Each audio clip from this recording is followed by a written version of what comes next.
In this video, we will walk you through the process of placing a lump sum order for mutual funds on the Sharekhan website. Log into your Sharekhan account and click on your MF profile on top right of the home screen. Next, click on the Invest tab and type in the fund name in the search box.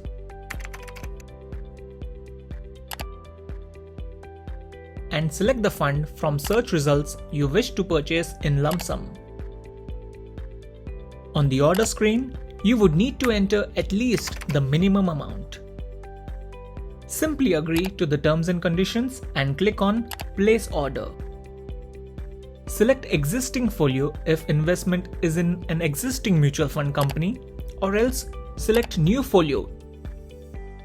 Confirm your bank details on the next screen, which would then redirect you to your net banking page from where you can authenticate the transaction.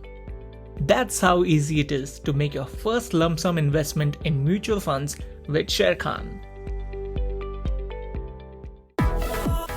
Thank you for watching. To keep up with the latest from Sharekhan, make sure you subscribe to our channel.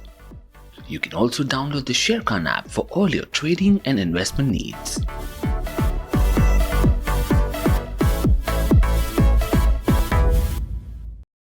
Investment in securities market are subject to market risks. Read all the related documents carefully before investing.